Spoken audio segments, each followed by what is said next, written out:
বাংলাদেশি পণ্যে ৩৫% শুল্ক আরোপ, প্রধান উপদেষ্টাকে প্রেসিডেন্ট ট্রাম্পের চিঠি, কার্যকর ১ আগস্ট থেকে। বাংলাদেশের বাণিজ্য উপদেষ্টার সাথে আলোচনায় মার্কিন শুল্ক নিয়ে নতুন সিদ্ধান্ত আসতে পারে আশা অর্থ উপদেষ্টা ডক্টর সালেউদ্দিন আহমেদের। বাণিজ্য সচিব মাহবুবুর রহমান জানিয়েছেন, ঘাটতি কমাতে গম, সয়াবিন, এয়ারক্রাফট সহ যুক্তরাষ্ট্রের বিভিন্ন পণ্যে ছাড় দেওয়ার প্রস্তাব দিয়েছে বাংলাদেশ। ভিন্ন মত দমন নয়, বরং অন্যের মতকে সুরক্ষার জন্য সর্বোচ্চ চেষ্টা করতে হবে বলে মন্তব্য করেছেন বিএনপির মহাসচিব মির্জা ফখরুল ইসলাম আলমগীর। চীন সফর করা বিএনপির প্রতিনিধি দলের সাথে সৌজন্য সাক্ষাৎ করেছেন চীনের রাষ্ট্রদূত ইয়াও ওয়েন। নির্বাচন সহ বিভিন্ন বিষয়ে আলোচনা। প্রশাসনিক স্থবিরতার মধ্যেই মব কালচারের প্রকোপ বৃদ্ধি পাচ্ছে বলে অভিযোগ করেছেন বিএনপির সিনিয়র যুগ্ম মহাসচিব রুহুল কবির রিজভী। আবরার ফাহাদের কবরে এনসিপির শ্রদ্ধা নিবেদন, পরিবারতন্ত্রের অবসান চাই এনসিপি, দেশ পুনর্গঠনের স্বপ্ন দেখছে যুব সমাজ, বললেন নাহিদ ইসলাম। ৩ নেতার দল থেকে অব্যাহতিতে আবার আলোচনায় জাপা, অবৈধ ও অগঠনতান্ত্রিক বলেছেন অব্যাহত পাওয়া নেতারা, গঠনতন্ত্র লঙ্ঘন হয়নি, দাবি নয়া মহাসচিব শামীম পাটোয়ারির।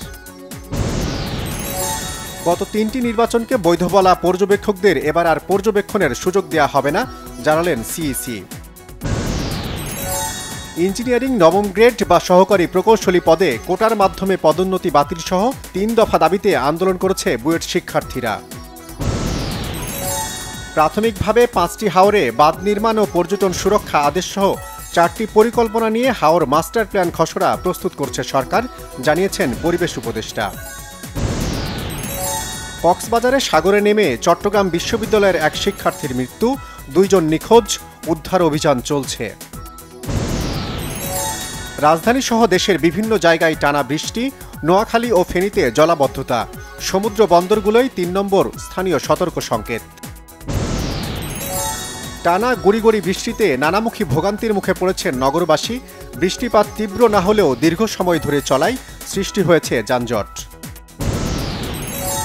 গাজায় যুদ্ধবিরতি কার্যকরের মধ্যস্থতা চলাকালে নতুন জটিলতা তৈরির ইঙ্গিত দিলেন নেতানিয়াহু, বলেছেন ইসরায়েলিরা এখন আর ফিলিস্তিন রাষ্ট্র চায় না।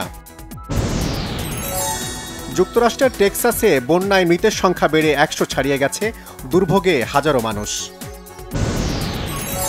প্রথমবার এশিয়ান অনূর্ধ্ব 18 নারী হকিতে অংশ নিয়েই সুপার 4 পর্বে খেলার সুযোগ করে নিয়েছে বাংলাদেশ, হংকংকে হারিয়েছে 3-0 গোলে। বাবর আজম, মোহাম্মদ রিজওয়ান, শাহিন শাহ আফ্রিদিদের বাদ দিয়েই বাংলাদেশ সফরে 15 সদস্যের টি-20 দল ঘোষণা করেছে পাকিস্তান। এবার প্রকাশ্যে এলো পরাণ সিনেমায় মিমের 2 মিনিট 26 সেকেন্ডের মুছে ফেলা দৃশ্য। 2022 সালে মুক্তি পেয়েছিল ছবিটি। অবশেষে মার্কিন স্বামীকে প্রকাশ্যে আনলেন মডেল ও অভিনয় শিল্পী পিয়া বিপাশা। 26শে জুন বিয়ের আনুষ্ঠানিকতা সেরেছেন তিনি।